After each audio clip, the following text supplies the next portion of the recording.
astrologer, a clairvoyant, and a thought leader, and I started this podcast to have eclectic and impactful conversations about astrology as well as all things spiritual and personal development.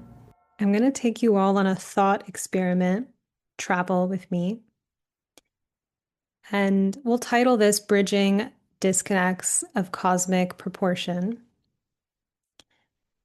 And this is part of a riff that I've currently begun about intimacy in all of its various forms. And I want to speak to cosmic intimacy.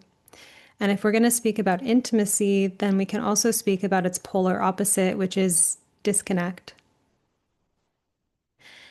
And so if you're listening to this, you are already interested in astrology, or you are already deep in the rabbit hole of it in some way, shape, or form.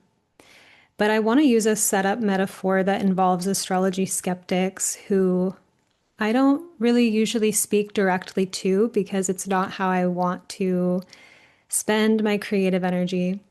But I did get this vision in the middle of the night last night. So here's a setup metaphor that we can start out with. Imagine that for many, the planets in our solar system are just lifeless rocks, lifeless balls of gas. That they might inspire awe in sense of their physical size or the physical distance of space. But other than that form of awe, like these lifeless rocks or lifeless balls of gas have no inherent sentience or essence.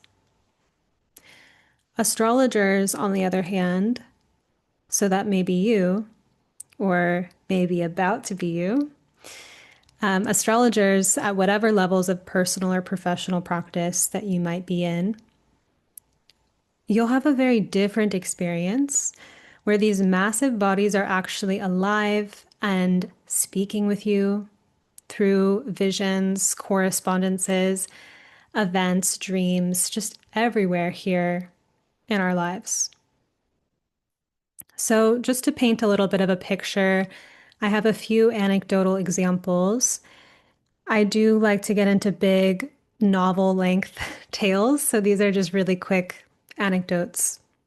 The first one was a time that I was tripping on mushrooms at a house party.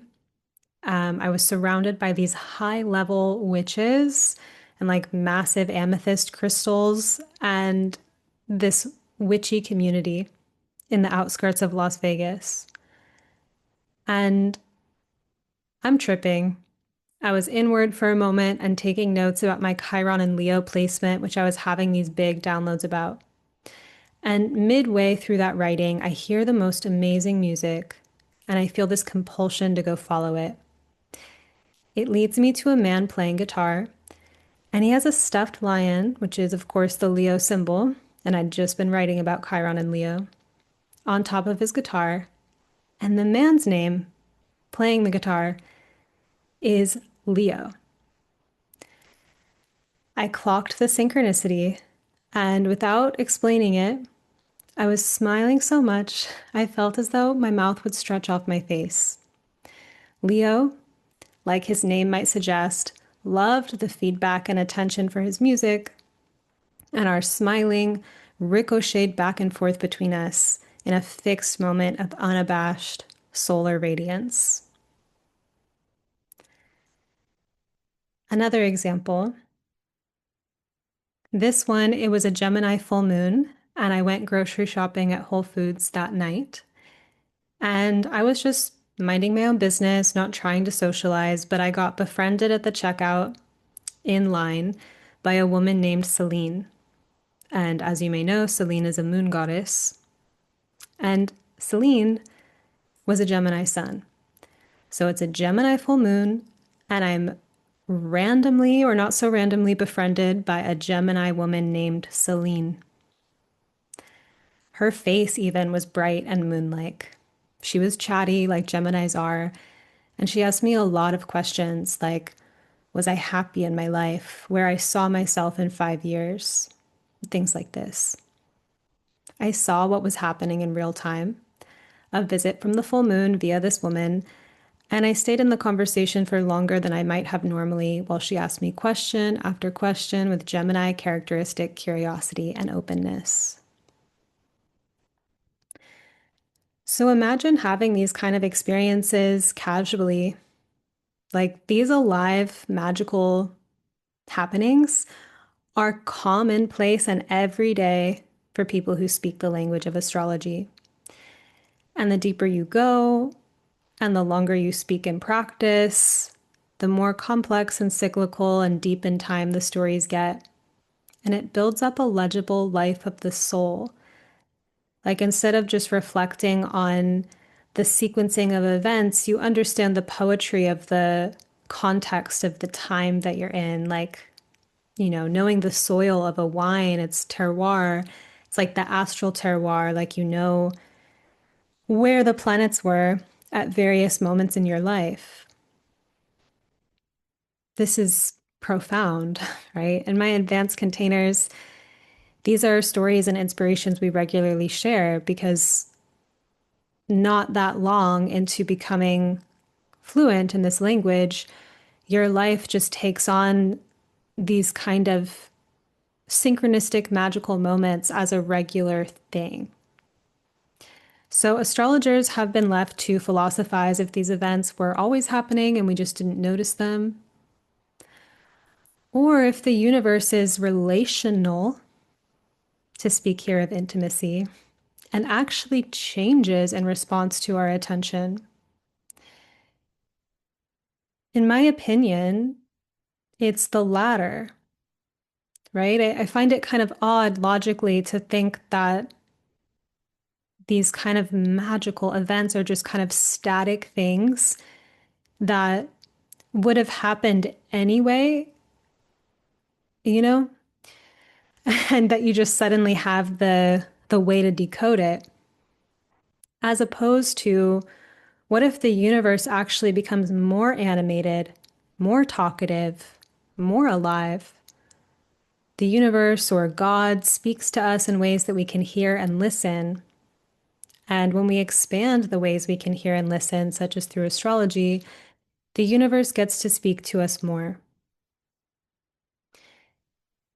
And so perhaps consider if that is something that you want to be experiencing, right? What it would mean to you if you felt like the fabric of your life was animated and talkative and alive, as opposed to it being inert, dead, and random. What would it be like to feel intimate with the fabric of everything? So, to be back to my other point, for some people, the solar system is inherently meaningless. And in some kind of silly, superstitious way, we're just projecting our own human meaning onto it, our own confirmation bias. And this places humans at the center of meaning, by the way. Like, there isn't meaning. Like, all the planets are just totally dead, have nothing to them.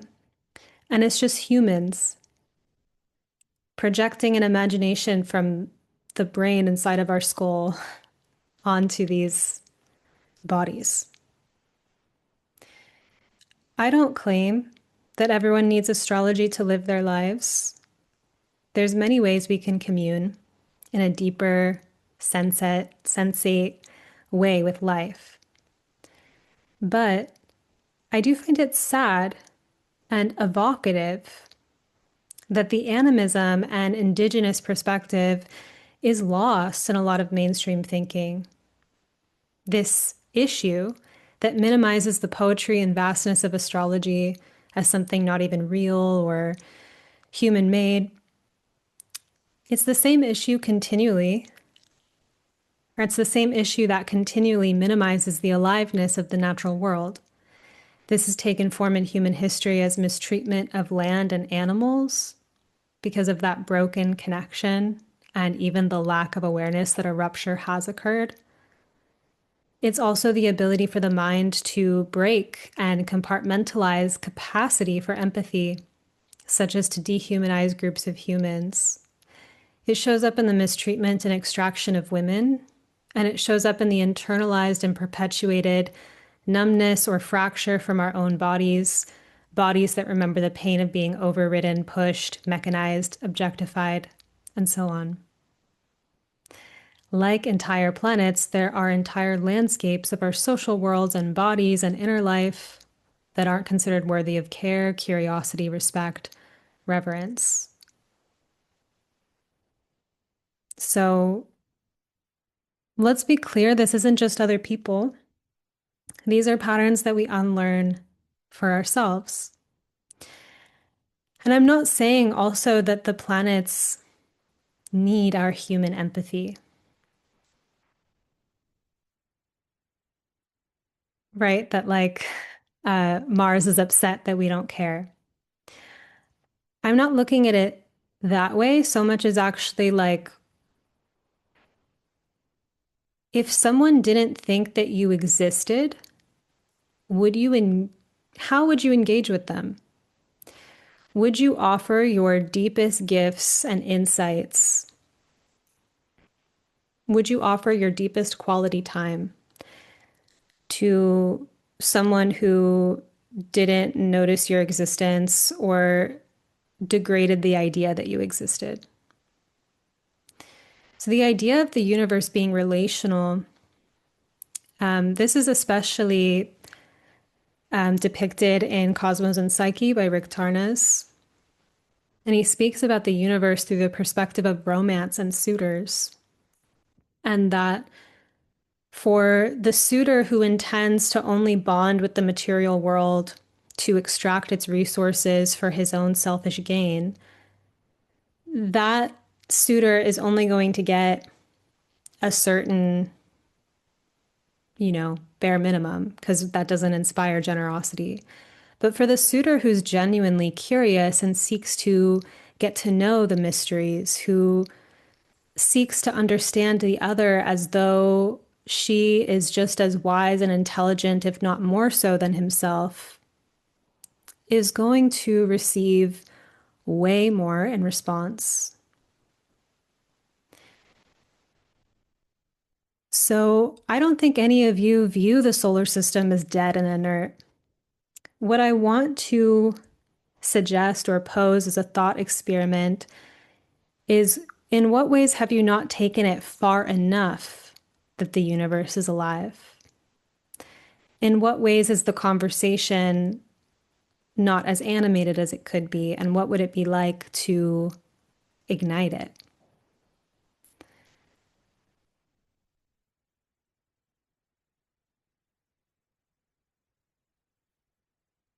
So, a little personal, like kind of backup share here. Astrology reached me when I was young, like starting at 8 with a calendar that was gifted to me, but also into middle school and high school when I began reading resources online or reading in bookstores. I remember even finding like a depth astrology website that gave me like such chills what it was telling me. Like it really guided me. I found that these resources were naming something that no one else was. And I was surprised that other people couldn't see it. Like even if I pointed astrology things right to them, some people were just bent on it not being real. Similarly, I had a big, vast inner world that in many ways I was deeply left alone inside of growing up. In part because it took me time to learn to voice these things, but also I didn't sense reception in the world. Like I almost felt as though the things that I was attuning to or tracking were not part of the main conversation. And so I didn't feel really responded to or like I was, yeah, like didn't feel met. I was deeply supported and cared for in other ways, but there was a place of emotional neglect and lack of attunement. And I coped with that. Didn't even know that was happening at the start. I just was very sad or had like a melancholy and didn't feel like I belonged. And I coped by being a dreamer, by having a vast creative imagination, by being dissociative and in fantasy and building artistic talents from there, which I saw as like maybe the ticket for me to be seen or belong or something like that. And as time went on, sex and romance became places of big soul retrieval adventures. And then astrology came in a deeper way. And it was one of the first things from the outside that touched these untouched and unmet places within me and restored a charge of vitality to my being that I had previously just gone without and had kind of coped inside of a dissociative state. The validation and recognition I found in what astrology showed me and all the kind of adventures it opened up helped me begin the journey of jumping back into my life as a participant and not as a dissociated observer. The more I followed astrology, the more it also led me to my incarnation and my body, and so emerged a somatic and erotic healing journey and led me to where I am now, combining astrology with embodiment, sexological intimacy coaching, and trauma healing. That was just me, but many people find astrology when their life is in a state of deep crisis or rupture, where everyday life or ordinary expectations have been suspended, and there's room in those cracks for trying whatever, even something crazy like astrology. And I always have had astrology with me, but still, I've been there in terms of dark night of the soul rupture and rebuilding my life with astrology. And it's actually no longer how I primarily relate to astrology because I feel so much more in my life. Though astrology has continued to create understanding and intimacy in subtle places and continued to crack open breakthroughs when I get stuck. Now I find a lot of joy in sharing astrology with others in what I continually refer to as the deep end that I invite you into, all the explorations that become possible when you're not just fluent, but you're deep sea swimming in the waters. So even though I'm speaking to you, someone who does care about the movement of the planets, someone who does consider them an influence, I want to pose this consideration of where have you not taken the sentience of the cosmos far enough? And what would it look like to forge and deepen and cultivate that relationship?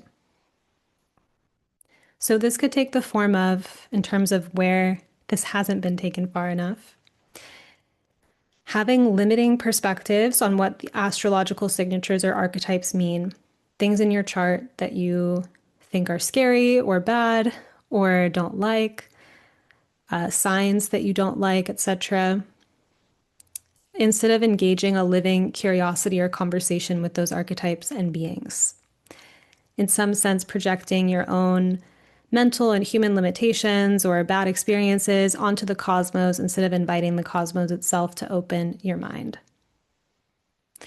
So if this is you, this is how a large number of my students enter astrology study with placements that they just don't have much of a connection with, signs that they're like, have some baggage around. And so actually backing way up from that and getting curious about what's going on at a deeper level, like getting a more root level understanding of the archetype and acknowledging and deconstructing your own biases and judgments about those archetypes, that opens your world and heals a lot of subtle threads that you have happening at play in many areas of your life. Like when we have a strained relationship with an archetype, it affects us. Just like having a strained relationship with the gender or genders that you like to date certainly affects your dating life. So the relational approach, like how to get to know all these archetypes in a much deeper and more expansive way and actually include your metacognition about how you're relating to it. This is in how I teach and something that we'll explore in the Felt Sense School of Evolutionary Astrology. right? So considering that the cosmos is sentient, that you're in relationship, and that you can repair those relationships where they're not going very well.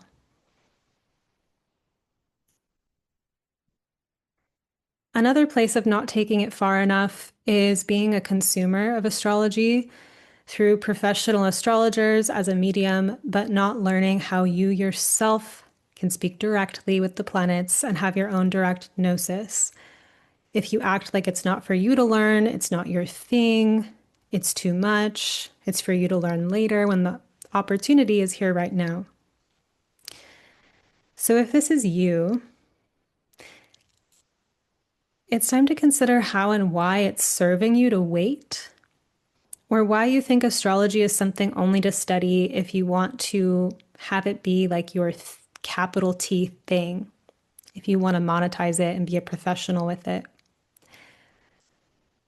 Or why you've thought it's not your time or may never be your time to have your own relationships to these influences that you engage indirectly, right? Like this is a step removed from the universe isn't sentient to the universe is sentient, but I have a general reliance on intermediary people.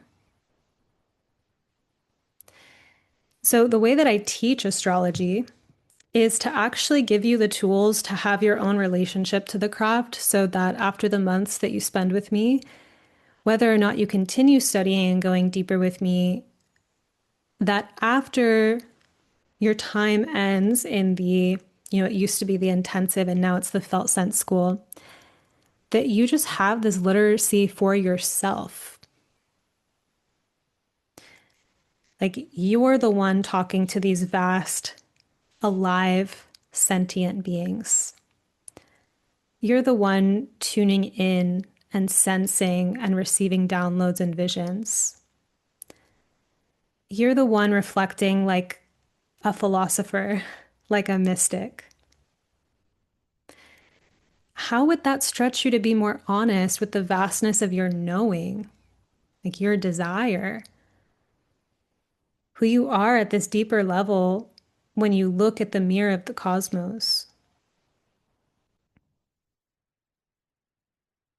How would that stretch you to be honest in the places that you're perhaps not admitting the depths and vastness of yourself?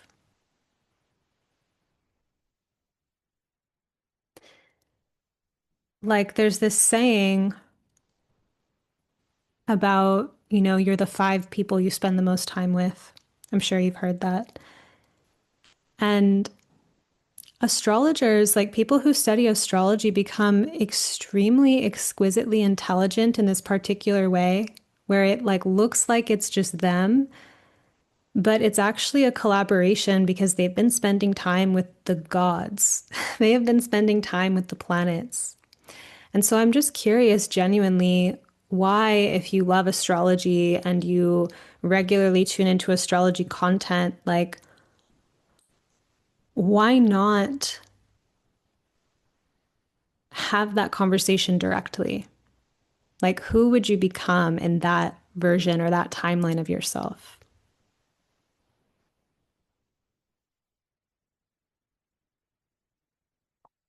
Another limitation, a place we don't take it far enough, could be allowing yourself to have limited self concepts that are socially based or based in cultural trauma, when you could be reflecting with different templates and frames altogether, such as the beyond, the cosmos, and finding out how those vaster frames integrate back with how you want to live this life as a being in the social world. If Earth and human reality is the only real thing, where's the space for inspiration to disrupt that? Like the hero's journey into the forbidden forest and returning to share with the community, leaving the parameters of the human made world for the world of animism and waking up to the aliveness of the universe will absolutely shift how you decide to live your precious life. So, if this is you, Feeling deeper resonance with something beyond cultural norms of the day is going to stabilize new information in your nervous system that can give you the courage or resource to stand for something different. It doesn't mean you don't integrate with the world, but you're not operating from a small frame that would make the conformity stresses of the world feel debilitating. Like, how many people don't live the life they truly want because they feel watched or judged by others? Having this direct relationship with astrology gives you the gift of connecting to something so much more beyond and timeless that is ever yet filtered through the current moment in time and your current life. So it's like this beautiful art or great work in your life of integration of you being so vast, you being a soul, you having these, planetary relationships, and yet also being a human here on Earth.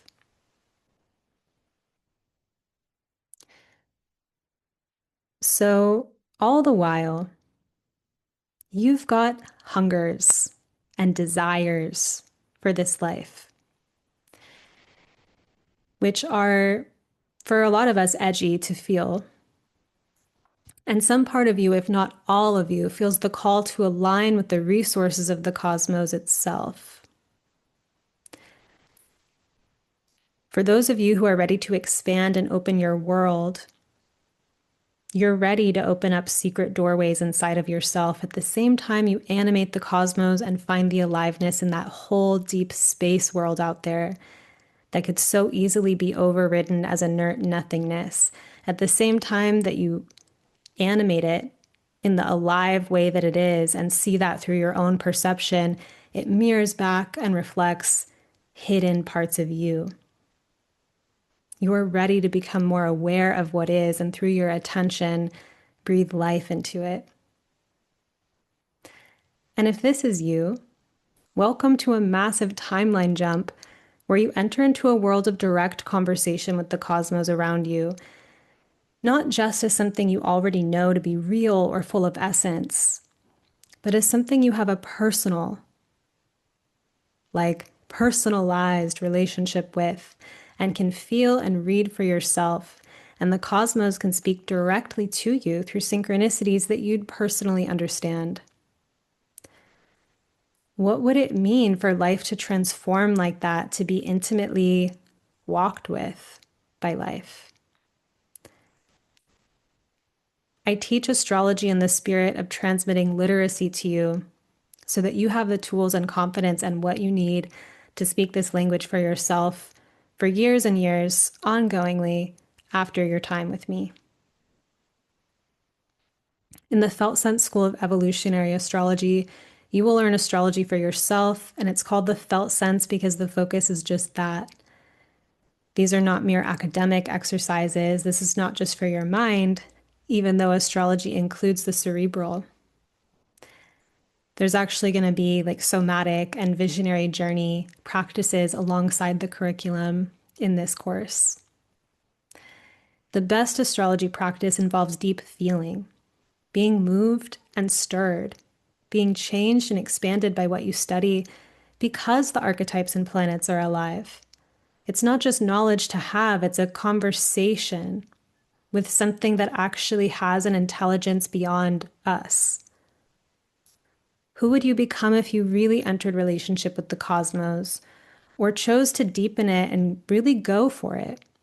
Like, go from having astrology in bits and pieces or not feeling confident in your grasp in it to being grounded in it, becoming more intimate with it. By understanding the language, being able to have discourse with the cosmos in more places inside of you. This is consequential and epic to form relationships with such vast beings, and it invites you into your own greatness. So you're invited. Enrollment is open now. Find the link in the show notes to learn more about the curriculum for the Felt Sense School of Evolutionary Astrology and join there. I can't wait to see you inside.